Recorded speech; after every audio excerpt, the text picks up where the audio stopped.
Is your business growing faster than you expected? And now you're wondering, what do I need to look out for as the growth continues?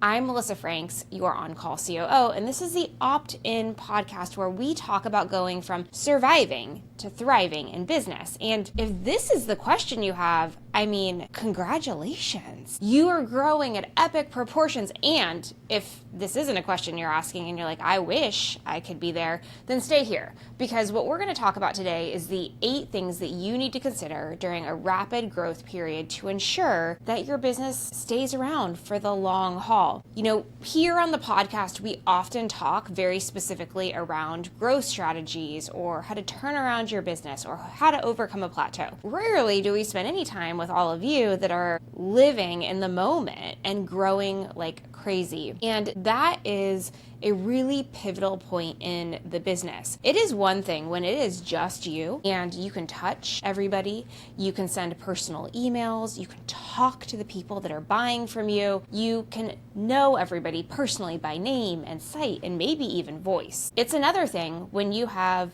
tens of thousands or hundreds depending on your business model, and you can't give that personalized service anymore. So the question becomes, how do you keep the spirit alive? How do you keep that small business, scrappy entrepreneur, has relationships with everybody feeling as you grow and expand? And we're going to talk about that today. One of the biggest challenges that businesses have when they grow is ensuring that there is consistency. And I know, super boring. You'd rather talk about exponential growth, 5xing, 10xing your revenue, all things. Here's the kicker, is that when you go through a growth period, you want to sustain that new level of prosperity and profitability in your business. What you don't want to do is have an amazing peak and then go back down to homeostasis, where you were before.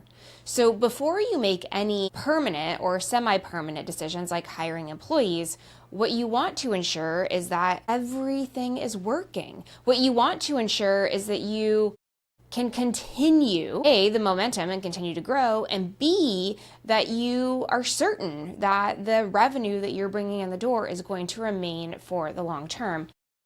One of the reasons that you hear about layoffs so prevalently inside of startups, technology startups specifically, is because they hire rapidly when they grow. And then if something happens, there's a bug, they get some bad press, something breaks, the first thing that they have to do is start cutting off team members. And that's because that's the biggest controllable expense that they have. Oftentimes they've received a ton of investor money that maybe is starting to run out, or that they have to pay back. And they can't do it if they're paying all of these people. And this is all about consistency and predictability in your business. So today, we're going to talk very specifically about the good part, the part where you are growing, and what to look out for, what to accommodate, what to adjust as the growth continues. Now, you might be wondering, how do I know this? Well, I know this firsthand because a few years ago, I grew a business from 50 million to 350 million. And now you may be thinking, like, how big of the jump is it from 8 figures to 9 figures? Well, let me tell you. When we were a $50 million business, we were managing contracts and filing cabinets. We were operating with our financial statements in Excel. We had a really small, high-powered, amazing team working for us. And by the time we had arrived at 350 million, all of that had been automated that I just spoke about. The team had like 7x in size, like the revenue, maybe even more. It may have like 20x, to be honest. And it was an entirely different looking business. And this all happened within 3 years. So I'm not talking about taking a decade to get there. So I know firsthand what it takes to grow business. I know firsthand what the growing pains are. And let me tell you, all of these are lessons that I learned along the way. So I'm trying to save you some pain and suffering, if that's okay with you. So like I said, there are 8 things that I'm going to recommend today that you look out for, that you take into consideration. On the wall somewhere, you say, these are the things that we need to pay attention to, because they're not sexy and they're not dollars and cents and they're not rewarding the team. They're the other stuff. So the very first one is building scalable systems. When you are growing rapidly, You're just doing what you can to get it done. And the challenge is that you're incredibly inconsistent with your delivery. That one person is super delighted and one person is super angry. And that will damage your business's reputation over time. It will damage your profit, and it could impact the longevity of the business. The other thing is that as you are growing rapidly, you need to start asking, does a human need to do this or can a tool do this? And I know technology is expensive, and for most entrepreneurs, you don't understand how it's supposed to work. You know you need it, but you don't know how to implement it, and you're full of anxiety about how much energy it's going to take from you or your team to get it in. Once you have repeatable processes and systems, meaning that it's written down and you can train other people to do it, and when they do it with relative consistency, it means that if there is a way to automate it inside of a tool set, now is the time to do it. If you're still trying to figure stuff out, don't get the tool. Don't spend the money. Don't try to fit a square peg into a round hole. But when you have rapid growth, you need the ability to understand your data. You need the ability to understand your clients and customers, and you need the ability to manage your team. And that's where technology comes in. So when you can bring in your case, probably an advisor that either understands the technology landscape of the industry that you're in or is an operational wizard or technology wizard. There's lots of us out there, I promise.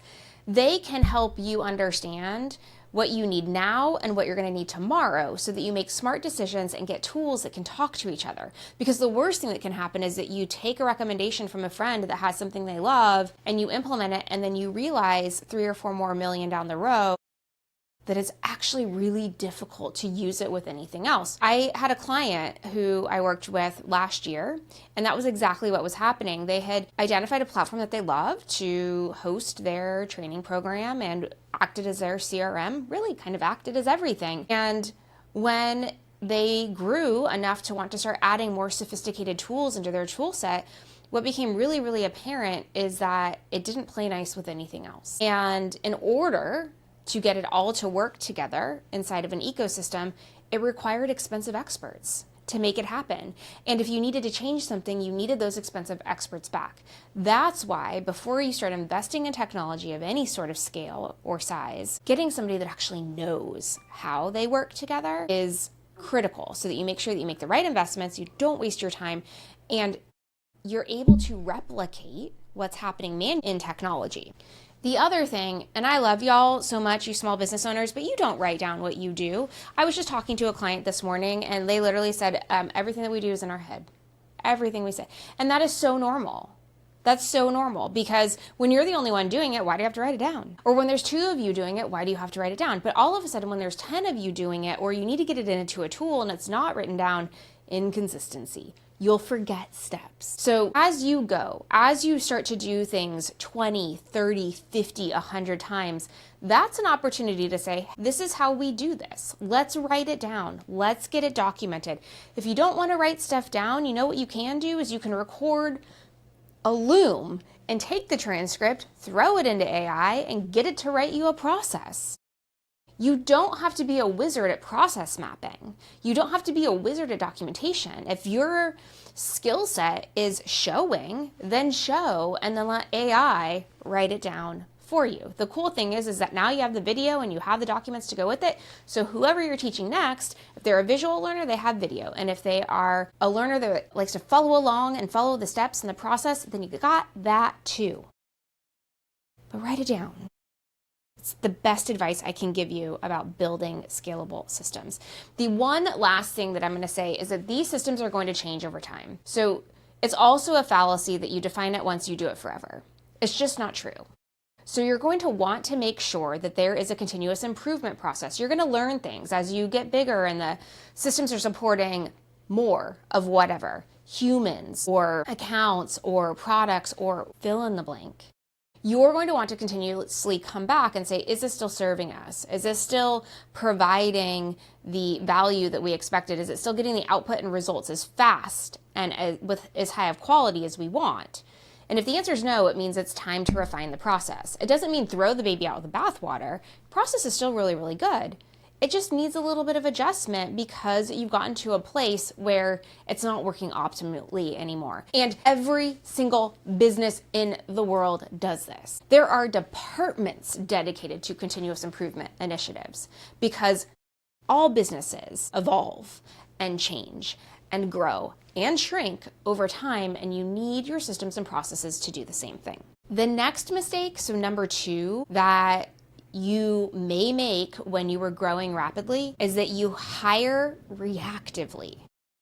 You hire reactively. And that means something happens and you just need somebody right now. You need a warm body. If I could count the times that somebody has said, I just need a warm body to do a thing. The challenge is that you solve the immediate problem and then 6 months down the line, you have the wrong person. They may be lovely, but they might have the wrong skill set. And when you hire out of reaction versus intention, what that means is you end up with a collection of people that are working for you that have a mishmash of skills, maybe overlapping skills, you have skill gaps, and you're paying a whole lot of money for a whole lot less productivity. When you bring on people quickly, you need to ensure that you understand the big picture. If we need a social media manager, fantastic. We can't handle social media on our own. But do you need a manager? Or do you need somebody lower level than that can get into the weeds and do the things? Do you need somebody that understands strategy? Or do you need a doer? What exactly do you need? And as your business grows, how will you lay on those other pieces? Maybe when you're hiring for social media, you really do need a manager. You need somebody that eventually can manage other people to do social and create creative and do those things. But right now, they also need to be the doer. And you know that you're the strategy brain behind social for now, and you don't need to buy that. And eventually, you'd like to hire somebody to do that too, which means you could get a director. When you just stop and pause and say, I need to move this off my plate. I need to buy back my time. I need to stop doing this thing because there are better people out there in the world that can do it. Instead, then you ask yourself, and what specifically do I need? What level of expertise? What skill set? How much can I pay for this? And then you hire for that, understanding that as you grow, that function will grow. And while the person you hire may grows into a new role, they may not. And so you need to be able to build your organization in a way that allows you to react to what's happening in the business and what you're going to need down the line.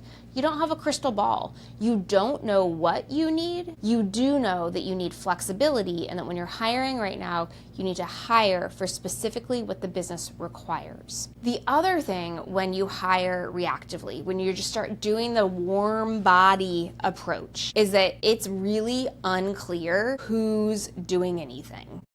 There is overlap of responsibilities. You have too many cooks in the kitchen, balls get dropped, you don't have job descriptions, you get frustrated, everybody else gets frustrated. When you just start hiring people to help you, chaos will ensue. Even with the best of the people, even with those that are most well-intentioned, even for those that are just literally rooting for you and will do whatever you ask, there will be confusion and frustration, and all of that leads to a lack of efficiency and productivity. So again, as you are realizing, I need to start getting some people in here. We can't do all of this. We're growing too fast. We need help. The next thing that you need to say is, what exactly do we need? What are they going to be responsible for? How are the other roles of the existing team members going to change? Who's going to stop doing something so that somebody else will? Because sometimes it's not your time you're buying back, it's somebody else's. It might be that you had a Jack or Jill of all trades that was customer service and operations and tech support and your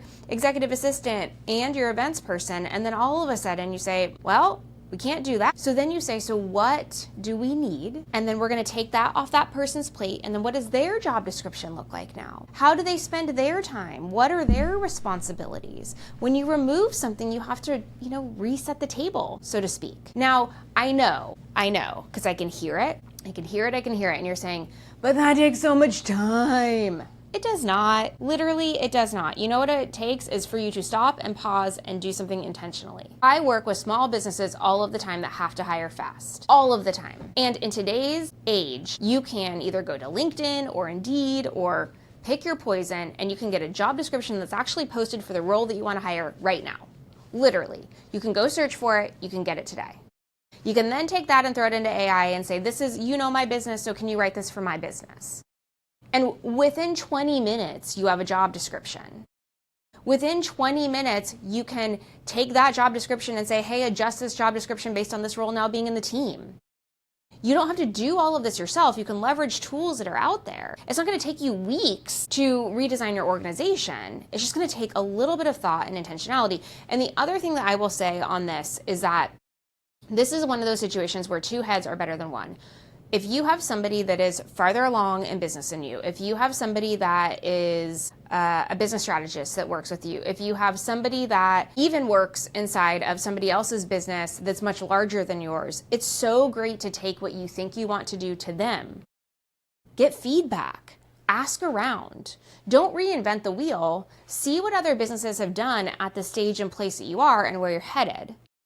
They will help advise you on team dynamics and like what works and what doesn't, on roles that really do require full-time versus those that don't.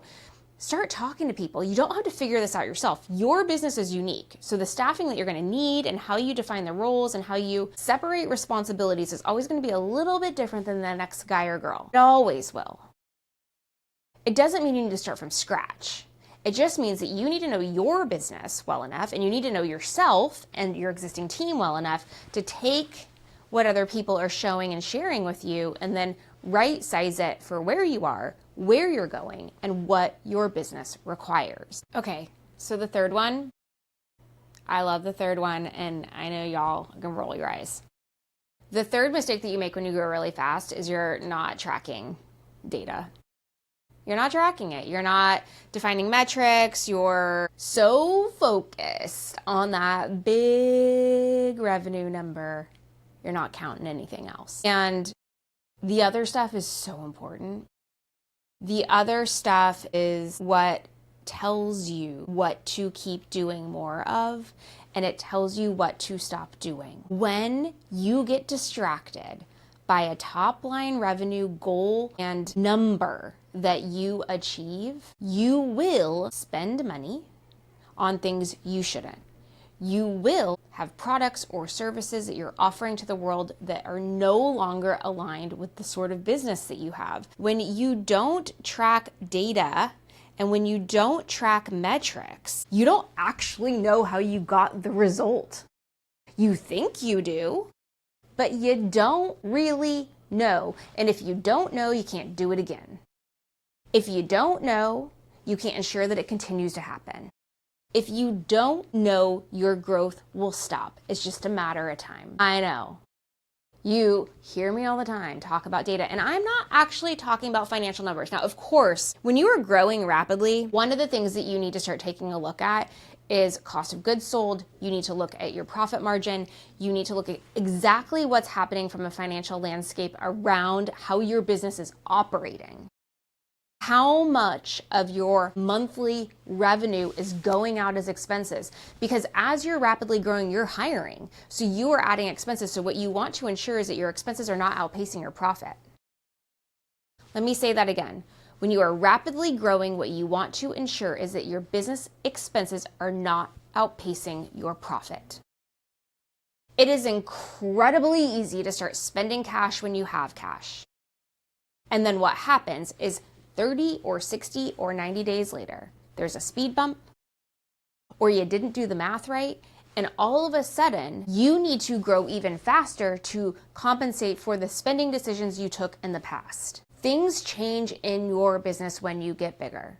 You pay more taxes, as one example. Things change in your business as you grow, and you need to have the data. The other thing that you need to know, and this is so important and something that people do not look at until it is too late, until there is a problem, is what is your churn? If you have an incredibly high customer churn, then what it's going to tell you is that you need to keep acquiring customers. That's the game that you're in. So you're talking of the hundreds of thousands of millions of new people that you need to bring in because the ones that come in don't keep buying. And that's gonna dramatically change your strategy, how you're spending money on marketing, all of the activities you're doing. Versus if you were having astronomical growth because you still have new people coming in and they stay forever. ever, then you know that what's really important is that you lean in to the experience. You delight them so much, they never want to leave. You continue to innovate and give them new and different things and ways to work with you. When your churn is low, you run your business completely differently than if your churn is high. And now if you want to make a change and you want your churn to be less, for example, just using this as an example, then there are things and tactics that you can do. But when you have data and you understand how all of this money is coming in and what's happening after it does, then you can make really smart decisions. And this example that I'm using about the churn, because it's a really interesting one, and it's one that most businesses don't spend enough time on. You might look at a churn percent, but you don't actually think about business development and how you're going to organize yourselves. If your churn is really, really low, then your staffing investments are in the roles that ensure they stay delighted. A customer experience role.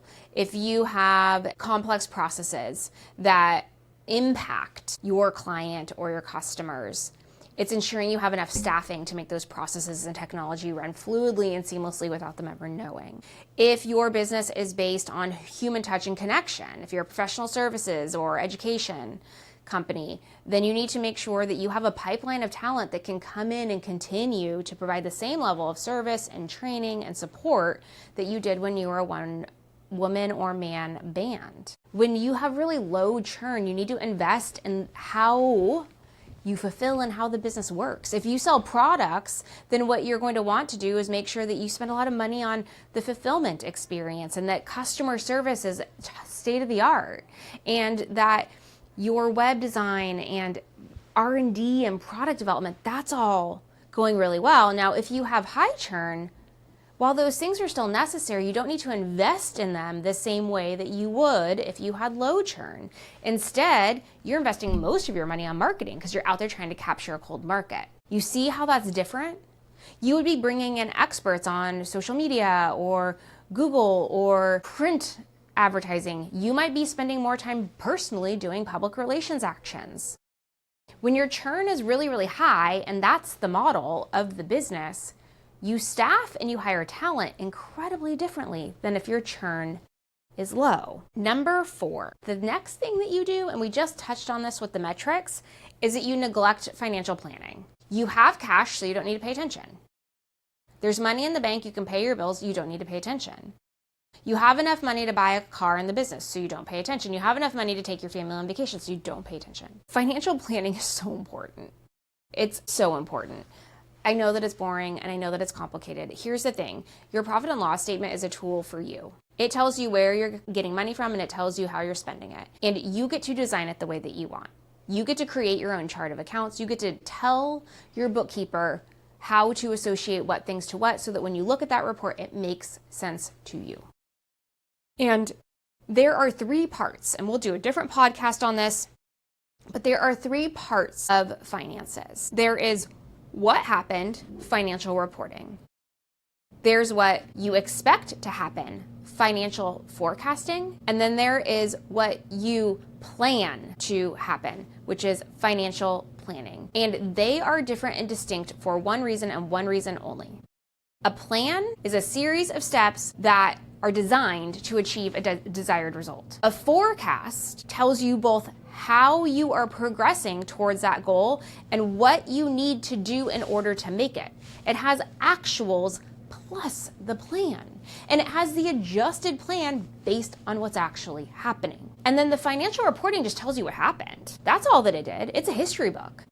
It's just going to tell you what happened. So you need all 3 of those pieces, and you need to actively look at them and manage them and talk about them. And that forecast, you need to be touching it on a monthly basis. Because if you want to hit the goal that you did in the financial planning, then you have to know what's happening now, how it's impacting future things, and what to do in the future in order to achieve the plan. The financial plan also includes expenses. I'm not just talking revenue. So does the forecast, and shocker, so does the reporting. Because as much as y'all don't want to hear this, you got to create a budget. Your business has to have a budget. And the longer you do it, the more accurate it will be, which means the more accurate your plan will be, which means the less deviation you're going to see when the actuals come in and you continue to forecast.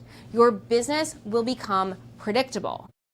Do not get distracted by a big figure in your bank account. Do not get distracted by being able to afford things without worry. Do not get distracted by your ability to grow your team. You need to continue to run your business like it was the one where you weren't sure if you were going to be able to keep the lights on. That is how you become an 8-figure, a 9-figure, a billion-dollar business. You have to pay attention to your financial forecasting and reporting and planning. And if you do not know how to do that, then this is the one place where you need to go find an expert that can help you and show you how. You can probably watch YouTube videos and figure out how to do this by yourself, but this is the one place where if you ignore this or you don't pay attention to it, I guarantee you that you will run out of money. I guarantee it. I have seen it happen over and over and over again, and it is not because the business is not making money. It's because you aren't aware of how much you're spending. Number 5, ignoring the customer experience. So we've talked about this before when we were talking about churn, but as you are rapidly growing, it's really easy for you to be firefighting. And the one thing that you need to protect at all costs is what the customer experience was like when you were a 1 or 2 person shop versus now. You need to take care of your people. You need to maintain deadlines. You need to maintain communication standards. You need to maintain delivery. You need to maintain all of those things. I will say it over and over and over and over and over again. One of the very first hires for businesses that have a high volume of clients needs to be a customer experience person. It needs to be the one person whose sole job is to care for those customers. As soon as you cannot handle it yourself, the next person you hire is a customer experience. I know it is tempting to hire a VA or an EA or any of those things. They will help free up your time, but customer experience makes or breaks your business. Bad reviews will kill your business. So what you really need to do is you need to pay attention to how you are servicing and supporting your customers. And you need to be paying very specific attention to when the processes break down and what you need to do to solve it. At some point, you can't physically talk to every single person. At some point, you need to shift to email. At some point, email is too overwhelming and you need to get it into a technology solution that can help you manage communication. At some point, you are going to have to change how you service and support your customers. You cannot ignore this. This is foundational. This is more important than just about anything else in your business. Because without your customers and clients, you don't have a business. Number 6 is you, the owner, staying in the weeds. As you are growing,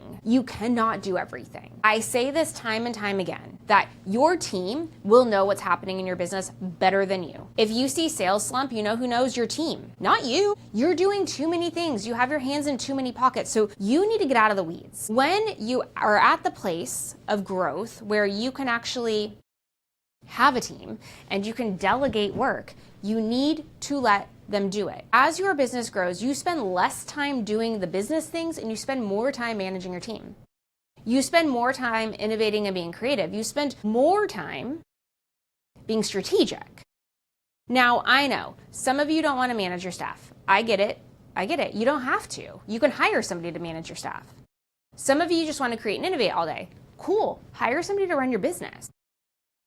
But it just means that you have to get yourself out of it. You cannot continue to run your business as if you were the only one that can do everything, as if you were the best one at everything, because you know what's going to happen is you're going to stall your growth.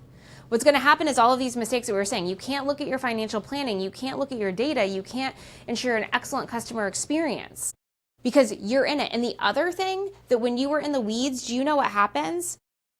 You distract your people. They get off track. They get confused. They get frustrated. They feel like you don't trust them. You start to foster a culture of suspicion and discomfort. Nobody wants that. The hardest thing that you will ever have to do is delegate and then trust. That's the hardest thing you're ever going to have to do. And it's the one thing that you must do in order to grow your business. The next one is skipping strategic planning. So this is where you're growing so rapidly that you don't think far enough ahead. You're thinking to the next month. You're thinking to the next year. You have to pause. When your business makes a massive shift and it explodes from a growth perspective, you have to stop and say, okay, so where are we going? Who are we? What do we stand for? What are our goals? Who are we going to be partnered with? You need to retire the chasing the sale. You need to retire from the growth at any cost. What you need to do is sit down and say, intentionally, how are we building this business? What direction are we headed? What are we going to be offering? What is our piece of the marketplace pie? You need to build a plan. And part of this, and I'm just going to say this with love, because I know nobody wants to talk about this, is you have to figure out what's going to happen to your business when you're done working. What happens? Are you planning for your children to take over your business? Are you planning to sell your business one day? Are you planning to take it public and have a bunch of shareholders? Are you planning to bring in a partner and that will get figured out in the wash? This is important at this stage of growth because how you build the strategy, how you continue to build your business, how it's structured legally, in fact, will change based on the answer to that question. Now, of course, you can decide that 50 years from now. I'm not telling you that you can't. You can also change your mind. Having some clarity, though, around what you want to do will inform the strategy for your business. If you know that you ultimately want to sell your business, there are different priorities that are boring and behind the scenes that you need to consider long before you get to the table and start negotiating a price. If you want your business to be a family business that stays in your family for generations, then the decisions that you make and what you invest in and how you manage that are also really different. So building a strategic plan is about growing with intention. It's about the business continuing to stay authentic and true to where you want to go. It's about ensuring that everything is still aligned with the big vision picture and that we didn't get distracted by some fast cash and are out doing something that we really don't want to be doing. It also helps you provide clarity at what points you are going to stop doing things. At what points you, the owner, are going to stop delivering something. At what point you're going to stop offering goods or services because they no longer make sense. It helps you have as much clarity about what you should do as what you won't be doing at certain points going forward. And number 8, which is the very last one, and this is last for a reason, it's the undermate culture needs. As your team grows, you will have different personalities. You will have people with different priorities. You will have people with different learning styles and communication styles, and this means that you must be clear on the core values of your company. This means that you must be clear around the standards for how we work. This means that you must be consistent and clear with providing feedback and management to ensure that the organization and the individuals working in it are aligned to you and your brand. When you grow quickly and there isn't a clear understanding of values and how you work and the mission, then things start to fall apart. The team doesn't trust each other, there's conflict, there's burnout, there's a lack of productivity. Your responsibility as the owner and the leader is to set the tone. Culture, after all, is the thing that happens when nobody's watching. So this is how you want them to show up and behave and interact with your customers, and out in the world, this is how you want them to talk about your business when they're at a backyard barbecue. This isn't about them wanting to work for you for the rest of their life, but it's about how it feels and that they're inspired by a mission greater than themselves. As you start to grow and you have more people, it becomes more important that you spend more of your time with them, ensuring that they're living the culture and embodying the culture that you want for your business. So there are 8 things for you to consider if you are rapidly growing. And if you're not rapidly growing, these are good things to consider anyway. These are things that you should have on a list, and you start going down and like, have I been keeping an eye on this? Check in with yourself. Does this need to be a point of consideration for me at this phase and where I am? The more you get into a routine with looking at these things and some others that we'll talk about in coming weeks, the more solid your business is going to be, the more solid the foundation is going to be, and the better able it's going to be able to weather storms or exponential growth. Foundationally, you want a strong business so that you can handle whatever comes your way. It's been a pleasure to talk to you today. I hope that all of you run back to your businesses and consider some of these points. If this was helpful to you at all and you know other entrepreneurs that could use some sage advice, please share this podcast. The best way to support me is to rate, review, and subscribe. You can always watch the video version on YouTube, and if you're on YouTube, hey, so good to see you. And until next time, friends, please know that you are wise, you are strong, and you are capable, and I believe in you.